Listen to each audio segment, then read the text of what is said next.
que avisarle que no abra. ¿Y cómo? Hazle señas con el sol de noche. Sí, buena idea, sí. Entonces hay un montón de gente que zafó. Parece a mí o la nieve ilumina cada vez más. No es la nieve, es el cielo. Está amaneciendo.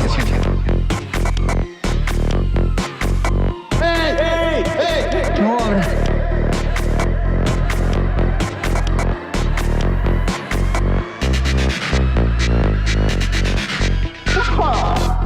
Viejo, ¿estás bien? No, hija, no. No, hija, no. No. Esto le debe estar pasando a un montón de gente. Siento como cuando Messi dijo andá para allá vos y al otro día salieron remeras. ¿Se acuerdan? Bueno, siento que hicimos lo mismo con este separador. El programa llama un montón de gente. Le voy a contar al entrevistado por las dudas. Voy a empezar así. Pero bueno, gracias al editor que hizo magia también. Vamos a hacer una especie de... Yo puse ensayo en vivo ahí en el videograph, pero obviamente no solamente lo voy a hacer yo. Es más, casi no lo voy a hacer yo. Pero sí alguien que escribió una excelente nota que apareció el 2 de mayo. Todavía la pueden encontrar en el diario La Nación, bajo el título El Eternauta, coincidencias y diferencias entre la historieta y la serie. Quien la escribió es Hernán Ferreiros, del otro lado de la línea. Hola Hernán, ¿cómo andas? Ariel te saluda. ¿Qué tal? ¿Cómo estás, Ariel? ¿Todo bien? Bien, todo bien. Estaba sacando cuentas, la serie se estrenó el 2 y el 2 escribiste, o sea que te la viste medio de corrido. No, se estrenó el 30, creo, la serie. El 30, ¿qué dije yo? ¿Qué dije? Bueno, el 30.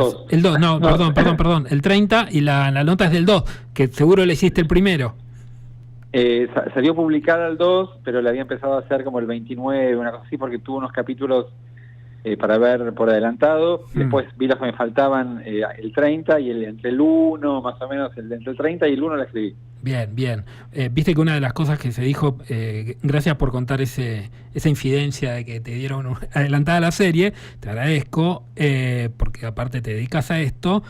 Viste que Darín había recomendado verla de a poco. Sí, leí, creo que se lo dijo a Miguel Granados, ¿no? Que a él le tomó como 9 meses hacerla, o sea, no la veas de un tirón, sino como disfrutala, tomate tu tiempo para verla. Yo la vi en 2 sentadas, digamos. Pero sí, está bien. A mí no me gusta mucho la cosa del binge watching, ¿viste? Esa cosa de ver 9 capítulos en un día, porque es imposible disfrutarlos. Y la verdad que en los últimos te las pasás medio adelantando las partes que son un poco más lentas. Me gustaba más la época en que las series tenían un capítulo por semana. Sí, claramente. En eso coincido. Bueno, la primera pregunta sería si te gustó, si la disfrutaste, siendo me permito decir esto, un conocedor de la obra de Oesterheld, como poca gente, quizás las expectativas, yo decía que a veces, viste, a uno lo traicionan, porque seguramente después de muchos años era algo muy, pero muy esperado por todos. Sí, claro, bueno, tuvo de hecho muchos intentos de ser llevada a la pantalla, la de Aristarán, Lucrecia Martel, es como un proyecto que siempre estuvo presente, siempre estuvo en el horizonte. Yo no sé qué tan conocedor soy de la obra de Oesterheld, me gusta mucho El Eternauta, lo leí de chico, no sé, a los 11, 12 años, y después lo leí varias veces más, siempre siendo chico, la verdad, después de grande no lo volví a revisar hasta ahora, pero lo que me gustó de la serie al principio, considerando no sé si fanatismo, pero hay un autor inglés que se llama George Dyer, que escribió un libro sobre Stalker, la película de Tarkovsky. Es un libro que básicamente cuenta la película y su relación con la película. Y él dice algo así como que nadie va a descubrir su película favorita después de los 25 años. Y creo que un poco pasa con todo eso.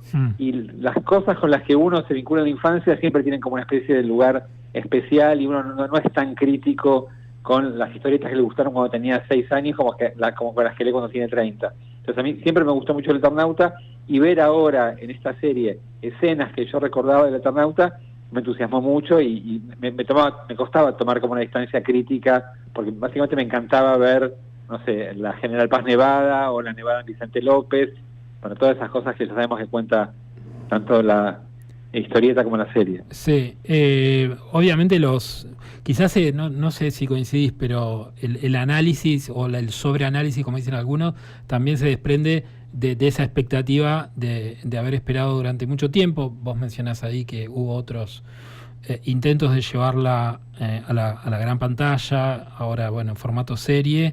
¿Te coparon? ¿Leíste algo? ¿Te llaman la atención? ¿Preveías lo que se iba a decir? Porque bueno, está muy cargada. ¿Te referís como a otras críticas? Sí, claro. Sí. Bueno, lo que pasa es que El Eternauta, más allá de la adaptación a la televisión o al cine, ya venía cargado por otras cosas, venía cargado políticamente por la imagen del Nestornauta, no sé si recordás. Sí, obvio. Cuando, bueno, es una imagen que tomó la Cámpora sobre el final del gobierno de Kirchner, con la cara de Néstor y el uniforme del Eternauta. Después, Alberto Fernández usó muchísimo la frase "nadie se salva solo".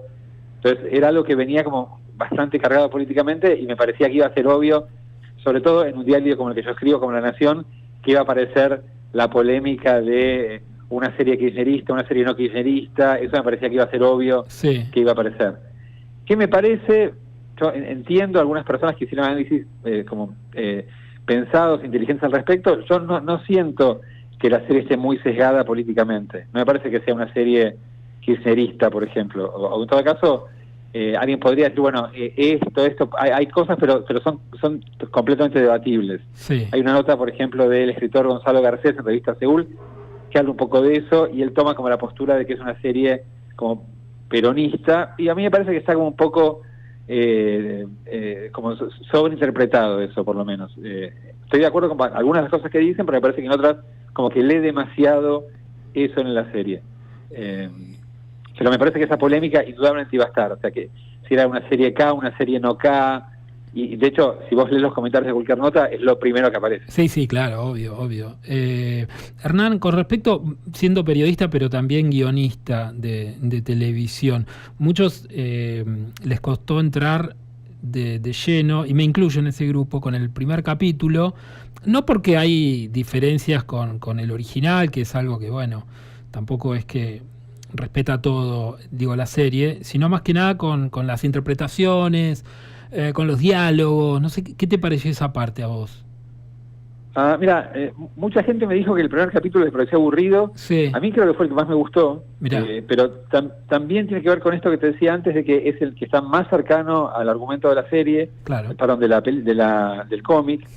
De hecho, lo que se cuenta en el primer capítulo es prácticamente el prólogo de la historieta, es como es la llegada de la nevada. Eso es lo que cuenta el primer capítulo, con algunos flashbacks que no están en la historieta. Pero esa idea del encuentro de amigos, el partido de truco, la aparición de la nevada, que es el comienzo tan espectacular de la historieta, verlo en la televisión a mí me cautivó inmediatamente y fue de lo que más me gustó.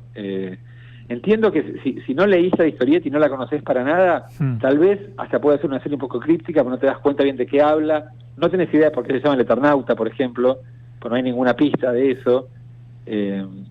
Puede ser que si no conoces la historieta sea un poco más difícil meterte en la serie. Sí, coincido. Leía en tu nota un dato que quiero destacar. En 1969 la revista Gente publicó la historieta y después la discontinuó y escribieron una carta de pedido de disculpa, ¿puede ser? Sí, no publicó la historieta. Lo que hizo fue Oesterheld reescribió el guión y le pidió dibujos a Alberto Breccia, uno de los grandes ilustradores de la historia, yo diría del cómic, ni siquiera de la Argentina. Hicieron otra versión del Eternauta que sería publicada en entregas en revista Gente en el año 69. Aparentemente los lectores se quejaban sobre todo por el dibujo de Breccia, que era como una especie de expresionismo, pero con chiaroscuro. No era un dibujo muy realista. Y parece que las quejas están sobre todo apuntadas a eso, y la revista decidió discontinuar la publicación y con un pedido de disculpas, pero no por la interrupción, sino por haber publicado El Eternauta.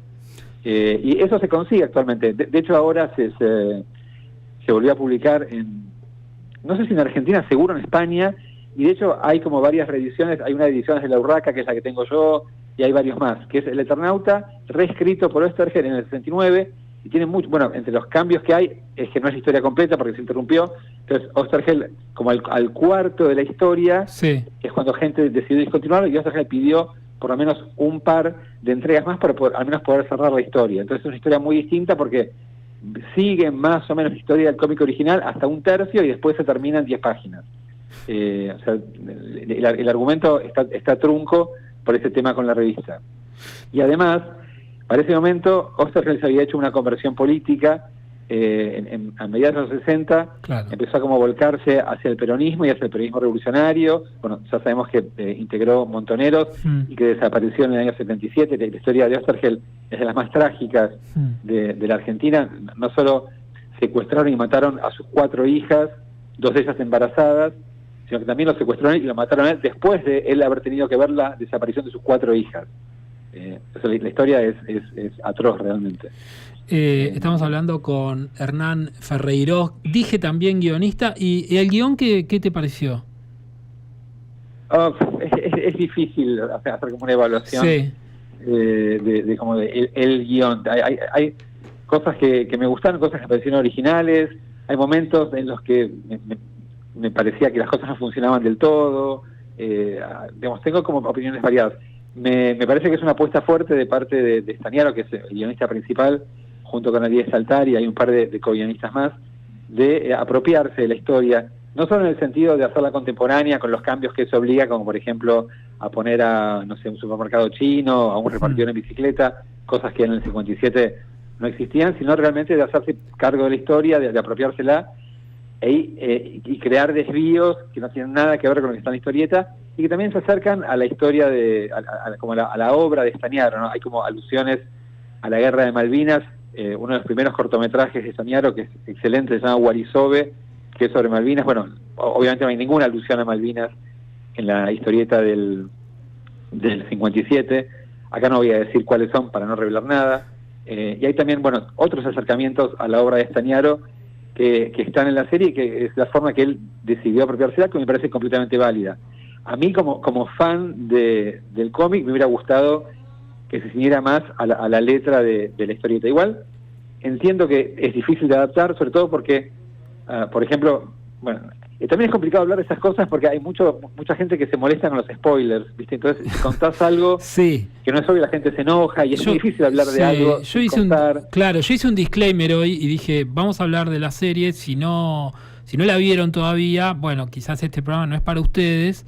O sea que si vieron la serie, quédense, yo supongo que los que nos están escuchando la vieron. Entonces sentite seguro. Bueno, hay una cosa que te iba a decir antes y Sí. que no te dije, que con los cambios del Eternauta del 57 al 79, estuve como ese cambio ideológico de Oesterheld, y él cambió también deliberadamente el guión de la historieta. La primera, hay una invasión extraterrestre y el mundo es atacado por una fuerza invasora alienígena. En la segunda parte, creo que Favali mismo dice que las potencias centrales entregaron a Latinoamérica al invasor. O sea que Claro. las potencias centrales hicieron un pacto con las fuerzas terrestres para que se ataque solamente al sur. Y obviamente eso tiene que ver con el cambio ideológico de Oesterheld y con la idea de que la invasión es una forma de imperialismo, ¿no? Que es a lo que se refiere, por lo menos la historieta del 69. Yo no estoy tan seguro que esa sea la lectura de la historieta del 57, y creo que un poco por eso quise escribir la nota, y es en parte lo que puse. Me parece que hay como una confusión, porque se tiende a leer toda la obra de Oesterheld con el Oesterheld más conocido y el Oesterheld más trágico, que es el del final de su vida, es el Oesterheld que estaba militando en Montoneros, el Oesterheld revolucionario, y a partir de ahí se lee todo lo que escribió. Y la gente no es siempre igual, ¿no? Y a mí me parece que el Oesterheld del 57 no era el mismo que el del 59, las ideas que tenía no eran las mismas, y lo que cuentan sus historietas tampoco es lo mismo. De hecho, esto también lo decía en la nota, si vos te fijás bien en la historieta original, hay varias pintadas, historietas del 57, o sea, es en el momento de la elección de de Arturo Frondizi como presidente del país, y hay varias pintadas que dicen vote Frondizi. Frondizi se había como separado del radicalismo, había formado la Unión Cívica Radical Intransigente y formado el desarrollismo, que es una especie de teoría económica tercermundista que se refiere al desarrollo industrial de los países periféricos. Bueno, y la historieta tiene muchas alusiones a Frondizi y al desarrollismo. Insisto, pintadas que dicen vote Frondizi, y sobre todo a lo que me parece no puede ser coincidencia, que es que en la historieta Favali tiene la cara de Rogelio Frigerio, que era el principal asesor económico de Frondizi. Si vos buscás, no el Rogelio Frigerio que ahora es director del INDEC, sino creo que es el tío, no me acuerdo cuál es la relación con Rogelio Frigerio actual, es pariente por supuesto, pero si fijas al Rogelio Frigerio, asesor de Frondizi en internet, es la misma cara de Favali. Y eso me parece no puede ser coincidencia. O sea, me parece que había una cercanía, por lo menos, de Oesterheld con el gobierno desarrollista y con algunas de las ideas del gobierno desarrollista. De hecho, la historieta no toma como sujeto al típico sujeto de la izquierda, del pensamiento revolucionario marxista, que sería la clase obrera, sino que los protagonistas son clase media. O sea, claro. Los héroes del Eternauta es la clase media, básicamente. Juan Salvo tiene una pequeña fábrica, Favali es profesor de física, otro es empleado bancario. Son personajes de clase media, personajes normales, como era la Argentina del año 57, que era un país de clase media, básicamente, que se enfrentan a una circunstancia extraordinaria. Y eso los convierte a su manera en héroes. ¿Y cómo sería la actualización de esta característica social en la serie? Por ejemplo, Favali creo que es un profesor, ¿puede ser? Bueno, Favali ahora en la serie es menor el cambio, es ingeniero electrónico. Me parece que eso es como una cuestión de realismo, porque hoy en día, justamente hablando de la degradación de la clase media, Favali, bueno, uno de los cambios entre la serie y la historieta es que todo comienza acá en la casa de Favali, que está casado. Claro. La historieta empieza en la casa de Juan Salvo, Favali no está casado. Bueno, y la casa de Favali es un chalecito en Vicente López. La serie empieza en un barco, no se entiende bien qué es ese barco ni por qué, es algo que tampoco está en el cómic. Bueno, ese barco después se descubre que es de Favali. O sea, un profesor del secundario no podría tener un chaleco de dos plantas en Vicente López y un velerito en el Tigre dando clases, claramente en la actualidad. Me parece que por eso Favali ahora tiene que ser un ingeniero electrónico para justificar por lo menos ese modo de vida. Claro. Me parece que eso tiene que ver con los cambios de la sociedad que refleja un poco la historieta. También la aparición de una repartidora venezolana, que también es algo del paisaje urbano actual, los supermercados chinos. También, insisto, el Eternauta original es del año 57 y eso se ve en muchísimas cosas. Una de las cosas es el tratamiento de los personajes femeninos, que en la original prácticamente no hay. Yo recuerdo 3 solamente, que son, Elena, que es la esposa de Juan Salvo, Martita, que es la hija, que en la serie tiene otro nombre, y después hay una tercera que es una especie de espía de los extraterrestres. No voy a contar bien cómo ni por qué para no revelar nada, pero es una especie de seductora traicionera. O sea, esos son los 3 roles de las mujeres. Claro. Esposa, madre o hija, o seductora traicionera. O sea, es como una mirada, bueno, una sí, es una mirada muy estigmatizante. Y muy epocal, ¿no? Digo, no. Y es algo que no es tanto responsabilidad de Oesterheld, sino más bien es una especie de rasgo de la época. Claro. Bueno, y eso, por supuesto, la serie la actualiza. Hay un montón de personajes femeninos que tienen roles perfectamente activos, ¿no? Como no sé, Carla Peterson es una médica, hay una chica que se llama Pecas, que es una especie de líder de un grupo de sobrevivientes. O sea, no hay un rol como subalterno o pasivo de las mujeres como era el rol en la historieta original. Esas cosas tienen que ver también con el cambio de época. Total, ahí estaba pensando en lo que suele pasar en las series de Netflix, que a veces se pasan de rosca con ciertas correcciones o actualizaciones. ¿Qué imaginás que puede pasar? Porque, bueno, obviamente salieron un montón de métricas, la serie más vista en estos días, no solamente en Argentina, sino en el mundo. Todos hablando, bueno, ya Netflix anunció una segunda temporada. Y viste que la mecánica Netflix muchas veces va como gradando, ¿no? No digo la calidad, porque no creo que baje en eso, pero como que después es, bueno, sí, la primera me encantó, pero después, viste, más o menos... O se adaptan mucho a los, ¿cómo se dicen? Los focus group, que tiene que haber esto, tiene que haber el otro. ¿Le tenés temor a eso, lo que puede pasar con la segunda temporada? ¿O creés que en este caso puede zafar? La verdad que no lo pensé mucho con respecto a esta serie. Aparte, esta es una producción argentina. O sea, no sé qué tanto influye los focus groups de Netflix pueden influir en la creación de esta serie.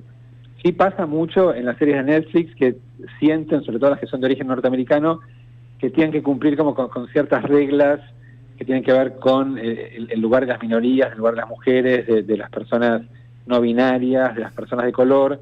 O sea, en los últimos años vimos que cada serie, si no había alguien, si no había alguien de color o alguien que fuera gay o trans o lo que sea, era como una especie de serie prácticamente fascista.